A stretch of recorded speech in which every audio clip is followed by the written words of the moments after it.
They sing when they practice army marching. No guns, no shoes, but a song that goes something like, "Thank you, General Ojukwu, for giving us the medicine with which to fight our enemies instead of being murdered in our beds." What if I told you that between 1967 and 1970, a war unfolded in West Africa that would claim between 1 and 3 million lives? A conflict so devastating that images of starving children would shock the world and change humanitarian intervention forever. This is the story of the Nigerian Civil War, also known as the Biafran War, a tragedy born from colonial boundaries, ethnic tensions, and the desperate dreams of a nation that existed for only 3 years.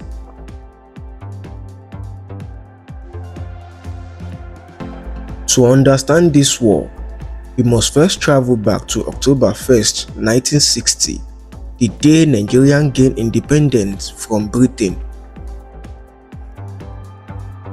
Picture this: Africa's most populous nation, a patchwork of over 250 ethnic groups, suddenly free after decades of colonial rule. But Britain left behind a ticking time bomb. They had artificially joined 3 distinct regions into one country: the largely Muslim Hausa-Fulani North, the Yoruba-dominated Southwest, and the Igbo majority Southeast. The British rule through indirect rule in the North, preserving traditional power structures, while introducing Western education and Christianity more aggressively in the South. This created a massive imbalance. By independence, the South, particularly the Igbo Southeast, had produced more educated professionals, while the North maintained political dominance through sheer population numbers.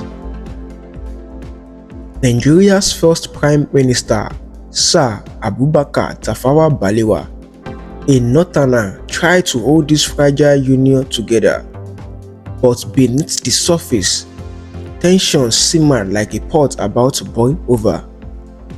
The Igbo people of the Southeast were ambitious, entrepreneurial, and increasingly frustrated.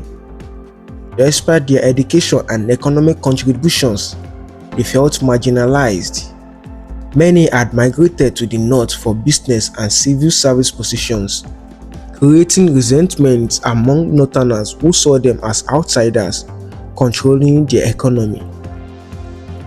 Then came the massacre on January 15, 1966.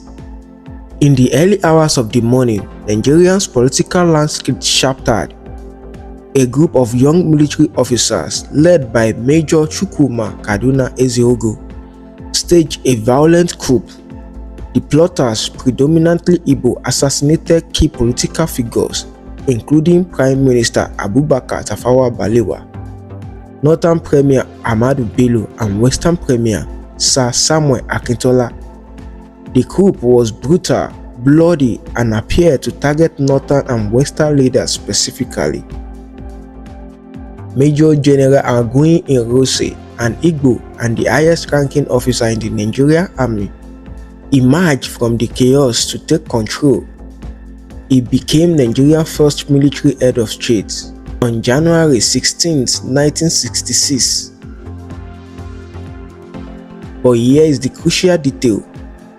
While the coup plotters claimed they were fighting corruption and establishing national unity, Northern Nigeria saw something else entirely: an Igbo conspiracy to dominate the country.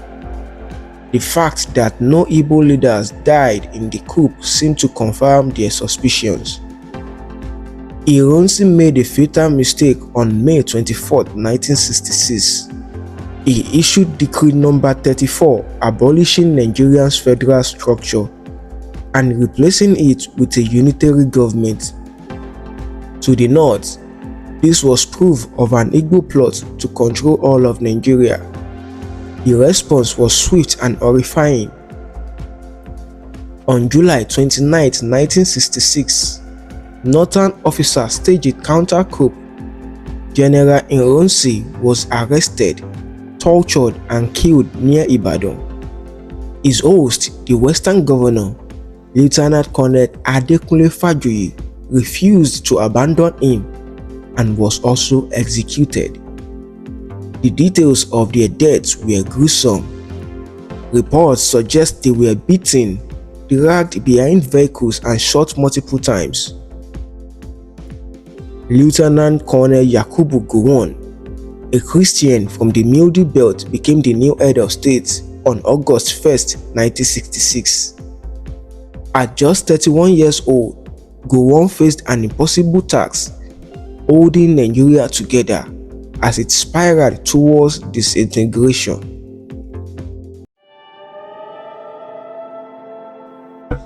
Between May and October 1966, northern Nigeria became a killing field for the Igbo. The violence began in May, shortly after Irosi's reunification decree. Igbo civilians living in northern cities like Kano, Kaduna, Jos and Zaria were hunted down in their homes, markets and workplaces. Mobs armed with machetes, clubs and knives attacked Igbo communities.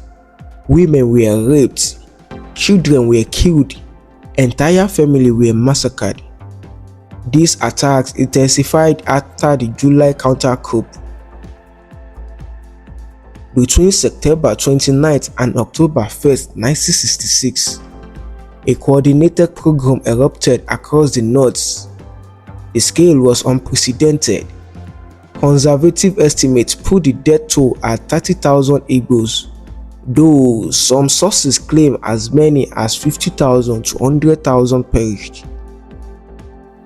Lieutenant Colonel Muritala Muhammad, who would later become Nigeria's head of state, was among the military officers accused of participating in or enabling these massacres, particularly during attacks on trains carrying fleeing Igbos.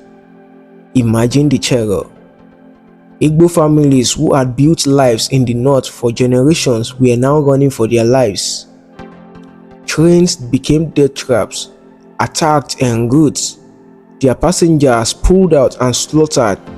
Roads were no safer, and by the end of 1966, over 1 million Igbo refugees had fled back to the eastern region. They arrived traumatized, many with horrific injuries, having lost everything.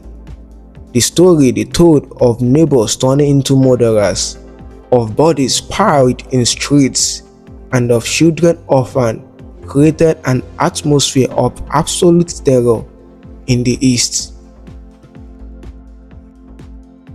In the eastern capital of Enugu, the military governor, Lieutenant Colonel Chukwuemeka Ojukwu, faced enormous pressure. A charismatic 33-year-old Oxford graduate from a wealthy family, Ojukwu heard the same question over and over again: can the East remain in Nigeria? In January 1967, Nigerian leaders gathered in Aburi, Ghana for a crucial conference hosted by Ghanaian leader Lieutenant General Joseph Ankara. The Aburi Accord, signed on January 5, 1967, seems to offer hope. The agreement proposed a confederation giving regions more autonomy and requiring consensus on major decisions. Ojukwu and Gowon shook hands. Perhaps Nigeria could be saved. But in Lagos, Gowon faced resistance from northern advisors and civil servants who saw the Aburi Agreement as a path to northern marginalization. On Aburi Accord we stand became Ojukwu's rallying cry, as he accused Gowon of reneging on the agreement. Gowon then made a strategic move. On May 27, 1967, he announced the division of Nigeria's four regions into 12 states. This was brilliant and devastating for the East. By creating 3 states from the Eastern region, East Central State, River State, and Southeastern States, Gowon carved up the oil-rich Niger Delta from Igbo control and gave minority ethnic groups their own states. You see, the Eastern region wasn't just Igbo. It included minorities like the Ijaw, Ibibio, and Efik peoples, who had their own grievances against Igbo dominance. By creating separate states for these groups, Gowon ensured they wouldn't support Biafran secession. Ojukwu saw this as an act of war. 2 days later, on May 30th, 1967, standing before the Eastern Consultative Assembly in Enugu, he made the announcement that would change everything. Fellow countrymen and women, you have mandated me to proclaim the independence of the Republic of Biafra. And with these words, spoken on May 30th, 1967, Colonel Ojukwu declared the Eastern region independent. The new nation was named Biafra after the Bight of Biafra. Its flags feature a rising sun, a symbol of hope and new beginnings, against horizontal bands of red, black, and green.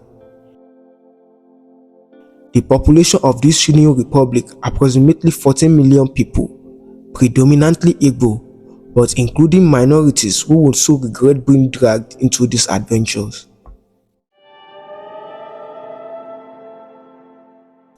Biafra's declaration was met with jubilation in the East, in Enugu, Port Harcourt, Aba, Owerri, and Calabar. People danced in the streets. Finally, they thought they would have their own nation, free from northern domination and safe from pogroms. But the celebration was premature. On July 6, 1967, federal government troops crossed into Biafra. The Nigerian Civil War had begun.